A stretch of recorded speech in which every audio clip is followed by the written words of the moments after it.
आज हमारे बीच में हैं भोपाल से योगाचार्य राम रघुवंशी, और हम जानेंगे योग के विषय में। चर्चा अभी इनसे करेंगे कि क्या योग की इस समय महत्व है, और योग के विषय में ही आज हम पूरा सत्र रहेगा। तो सबसे पहले मैं ये जानना चाह रहा हूँ, मेरे 3 प्रश्न आपसे मुख्यतः हैं जो आम तौर पर लोगों के बीच में ये प्रश्न रहते हैं कि योग क्या है, योग से लाभ क्या है, और योग में ऐसे कौन से प्राणायाम हैं जिनको हम नियमित तौर पर हमारे दर्शक करें तो वह लाभान्वित हों और संपूर्ण लाभ उनको जो समस्या है उनसे मिले। नहीं, बहुत अच्छा प्रश्न है आपका। योग क्या है? जोड़ना ही, एक साधारण भाषा में हम यदि कहें तो जोड़ना ही योग है। जीव का परमात्मा से जुड़ना ही योग है। बीच में जो संस्कार आते हैं, जैसे कहा गया है ना, योगस्य चित्तवृत्ति निरोधा। महर्षि पतंजलि ने योग की परिभाषा दी है कि योगस्य चित्तवृत्ति निरोधा। चित्त की वृत्तियों का आप निरोध कर लीजिए तो जीव परमात्मा से जुड़ जाएगा, यही योग है। हम शरीर, इंद्री, मन, बुद्धि और अहम के स्तर पर जो भी कर्म करते हैं, जो भी रिएक्शन लेते हैं, उनसे कुछ संस्कार बन जाते हैं, और वह संस्कार हमें ईश्वरीय शक्तियों से जुड़ने नहीं देते हैं, ईश्वरीयता से जुड़ने नहीं देते हैं। वह संस्कार ही महर्षि पतंजलि ने, उन संस्कारों को ही महर्षि पतंजलि ने वृत्ति कहा है, योगस्य चित्त वृत्ति निरोधा। यदि हम इन संस्कारों से जो वृत्ति बन रही हैं उनका निरोध कर दें तो हम योगमय हो जाएंगे, हम ईश्वरोन्मयी हो जाएंगे, ईश्वरीय शक्तियों का हमारे अंदर प्रकटीकरण होने लगेगा। और भगवान कृष्ण ने भी यही कहा है कि समत्वम योग उच्यते। आप समता में आ जाइए, आप समस्थिति में आ जाइए। लेकिन समस्थिति में कब आएंगे हम? जब चित्त की वृत्तियों का नाश होगा। इसलिए एक तो चित्त की वृत्तियां मत बनने दीजिए, और दूसरा, जो वृत्तियां पहले से बन चुकी हैं, जन्म जन्मांतरों से एक चिप के रूप में, चित्त के रूप में आपके अंदर जो वृत्तियां पड़ी हुई हैं, उनको निकालने का प्रयास करिए। सबसे अच्छा साधन है योग। समत्वम योग उच्यते, योगस्य चित्त वृत्ति निरोधा। यही योग की परिभाषा है और यही योग है। दूसरा प्रश्न था आपका कि योग से क्या लाभ हैं। तो जो योग की परिभाषा है उसी में उसके लाभ छुपे हुए हैं। शरीर, इंद्री, मन, बुद्धि और अहम के स्तर पर जब वृत्तियां नहीं बनती हैं, जब वृत्तियों का समूलतः नाश हो जाता है, वृत्तियां पूरी तरह से रुक जाती हैं, वही योग है। और जब शरीर, इंद्री, मन, बुद्धि और अहम के स्तर पर हम कोई रिएक्शन नहीं लेते, जब सम हो जाते हैं, तो हमको शरीर में शक्ति, मन में आनंद और बुद्धि में परम ज्ञान और अहम में शुद्ध ईश्वरी प्रेम झलकने लगता है, इनका प्रकटीकरण होने लगता है। यही लाभ है। अर्थात एक चींटी से लेके और एक मनुष्य तक, मानव तक, सबको क्या चाहिए? शक्ति। सबको आनंद चाहिए, सबको ज्ञान चाहिए, सबको प्रेम चाहिए। चाहिए कि नहीं? और ये कहाँ है? ये लोग बाहर ढूंढ रहे हैं। कस्तूरी कुंडली बसे मृग ढूंढे वन माही। है ये हमारे अंदर, शक्ति हमारे अंदर है, प्रेम हमारे, आनंद हमारे अंदर है, ज्ञान हमारे अंदर है, प्रेम हमारे अंदर है, और हम ढूंढ कहाँ रहे हैं? बाहर। तो योग से जब आप योग करेंगे, प्राणायाम करेंगे, आसन करेंगे, तो आपको शक्ति, आनंद, ज्ञान, प्रेम भरपूर मात्रा में मिलेगा, जो कभी समाप्त नहीं होगा, क्योंकि आप उस अखंड से जुड़ जाएंगे, सच्चिदानंद से, शक्ति, आनंद, ज्ञान, प्रेम के अखंड भंडार से जुड़ जाएंगे।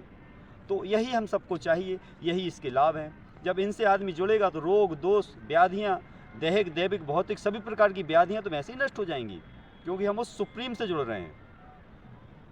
तो यही इसके लाभ हैं। लेकिन हम कुछ ऐसे प्राणायाम कर सकते हैं जो सभी कर सकते हैं। ये प्राणायाम कोई ऐसे कठिन भी नहीं है। इन प्राणायामों से ही आपको संपूर्ण स्वास्थ्य मिल जाएगा। सबसे पहले आप करिए भस्त्र का प्राणायाम, फेफड़ों को स्वस्थ करिए, और इससे भरपूर मात्रा में आपको जीवनी शक्ति भी मिलेगी। और ये बहुत सरल है। देखिए, श्वास खींची, छोड़ी। जिनको हाई बीपी है या जो शुरुआत ही कर रहे हैं, जिनके फेफड़े कमज़ोर हैं, जिनको अस्थमा रहता है, वो धीमी गति से करें, इस प्रकार से।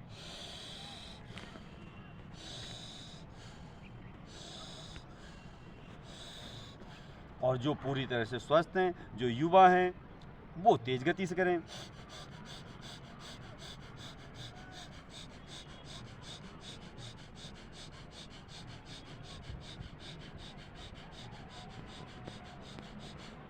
ये है भस्त्रिका प्राणायाम। लेकिन कुछ लोग क्या करते हैं, चेहरे पे तनाव ले आते हैं और नाक को खींच कर रखते हैं, ऊपर ऐसे रीढ़ की हड्डी को हिलाते हैं, वो गलत स्थिति है। इसको बहुत ही सहज भाव से करना है, क्योंकि हम सारे प्राणायाम योग जो भी आप करेंगे किस लिए कर रहे हैं, सहजता के लिए। तो आपको सहज रहते हुए सारे प्राणायाम करना है। तो ये भस्त्रिका प्राणायाम करना है। एक दूसरा करना है आपको कपाल भाती। कपाल का मतलब माथा, भाती का मतलब सूर्य सा तेज। कपाल भाती प्राणायाम करेंगे तो आपके अंदर तेज, आपकी जो अग्नियां हैं, आपके पेट के अंदर 13 प्रकार की अग्नियां हैं। सप्त धातुओं की 7 अग्नियां, पंच महाभूतों की 5 अग्नियां और एक जठर अग्नि। इस प्रकार से आपके पेट में 13 प्रकार की अग्नियां हैं, और इसीलिए इसे कहते हैं मणिपुर चक्र, मणियों का पुर, मणिपुर। ये जो 13 प्रकार की अग्नियां हैं, ये जो मणियां हैं, इसलिए इसको मणिपुर कहा गया है। तो कपालभाति से आपके पेट की अग्नि प्रज्वलित होती है। ये 13 प्रकार की अग्नियां आपकी कपालभाति प्राणायाम से प्रज्वलित होती हैं, और ये जब प्रज्वलित होती हैं तो आपके माथे पर तेज बढ़ता है, इसलिए इसे कहा गया है कपालभाति। माथे का तेज, चेहरे का तेज बढ़ाने वाला प्राणायाम है ये। इसकी विधि देखिए। सीधे बैठ जाना है, बैक स्ट्रेट, दोनों हथेलियों के पिछले भाग से आपको प्रेशर देना है घुटनों पे। जितना प्रेशर देंगे आपकी लोअर बैक आगे की ओर आएगी, और चेहरा सामने, चेहरे पर प्रसन्नता। इसमें 100% हमें श्वासों को छोड़ने पर ध्यान देना है।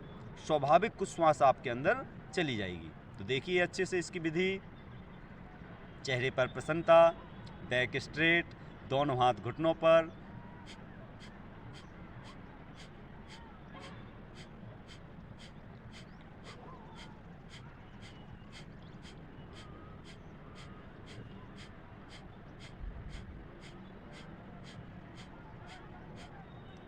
ये है कपालभाति प्राणायाम। जब आप इसका नियमित रूप से अभ्यास करेंगे, आपकी पेट की जो मांसपेशियां वो नरम हो जाएंगी। आपने कहावत सुनी है ना, पेट नरम, पैर गरम और माथा ठंडा, और यदि फिर बैद आए तुम्हारा मारो डंडा।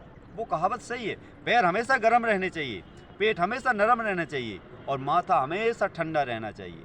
तो कपालभाति जब आप करेंगे तो ये तीनों प्रक्रियाएं आपकी सहज ही आपको प्राप्त हो जाएंगी। तो ये 2 प्राणायाम हुए। तीसरा जो प्राणायाम है वो है अनुलोम विलोम प्राणायाम। ये बहुत सरल प्राणायाम है। ये अनुलोम विलोम प्राणायाम चाहे हाई बीपी हो, चाहे लो बीपी हो, चाहे किसी को शुगर हो, चाहे कोई भी व्याधि हो, सभी पे 99% इसको सभी कर सकते हैं। 1% कहीं ऐसे कुछ फंसते हैं, कुछ व्याधियाँ ऐसी रहती हैं, उनको नहीं करना है। 99% इस प्राणायाम को सभी कर सकते हैं। राइट हैंड को ऊपर उठाइए, राइट अंगूठे से राइट नॉस्ट्रल को बंद कर लीजिए, दाईं नासिका को बंद कर लीजिए। बाईं नासिका से आपको श्वास लेना है, लेकिन बहुत आराम से। बाईं नासिका को बंद कर लेना है और दाईं नासिका से बाहर निकाल देना है। फिर आपको दाईं नासिका से लेना है और बाईं नासिका से बाहर निकाल देना है। एक राउंड हुआ। ऐसे आप इस प्राणायाम को शुरुआत करें, 25 बार से इसको शुरू कर लें। ये अनुलोम विलोम नाड़ी शोधन का एक सरल रूप है। नाड़ी शोधन प्राणायाम हाई बीपी वालों को या और भी कई ऐसी व्याधियां हैं उनको नहीं करना है, इसलिए हम नाड़ी शोधन प्राणायाम अभी नहीं बतला रहे हैं। तो ये अनुलोम विलोम प्राणायाम सभी को करना है। तो 3 प्राणायाम हो गए, भस्त्रिका, कपालभाति, अनुलोम विलोम। चौथा आपको करना है भ्रामरी प्राणायाम। अंगूठों से कानों को बंद कर लेना है, 1 उंगली माथे पर, 3 उंगलियां आंखों पर। अच्छी लंबी गहरी श्वास खींचिए और भ्रमण करते हुए आपको श्वासों को भौरे की तरफ भ्रमण करते हुए बाहर निकाल देना है। अच्छी लंबी गहरी श्वास खींचते हुए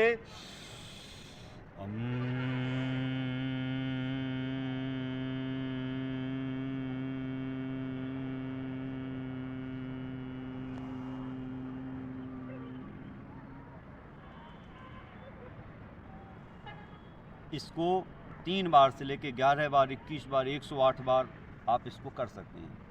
भ्रामरी प्राणायाम के बाद तदा दृष्टु स्वरूपे अवस्थानम, हम अपने स्वरूप में अवस्थित हो जाते हैं। प्रयत्न शिथिल अनंत समापत्तिभ्याम, हमारे प्रयत्न 100% शिथिल हो जाते हैं।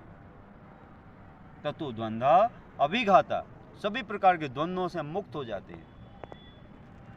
शक्ति, आनंद, ज्ञान, प्रेम से ओतप्रोत हो जाते हैं। इनका हमारे अंदर प्रकटीकरण होने लगता है। सच्चिदानंद का हमारे अंदर प्रकटीकरण होने लगता है।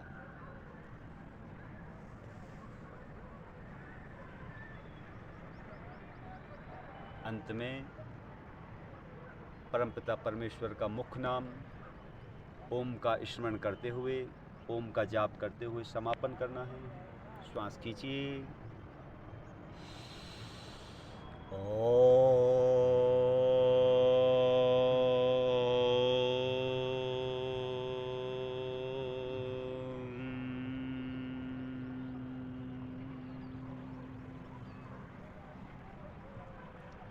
ओम सर्वे भवन्तु सुखिनः, सर्वे सन्तु निरामया, सर्वे भद्राणि पश्यन्तु, मा कश्चित् दुःखभाग् भवेत्। ओम शांति शांति शांति। दोनों हाथ ऊपर ले जाइए, सिर के ऊपर। गरम गरम हथेलियों को आंखों के ऊपर लगाइए, दिया बना के। और जो भी नीला, काला और जो आसमानी और अद्भुत जो रंग आपको दिखाई देंगे, बंद आंखों से उनको देखना है। धीरे धीरे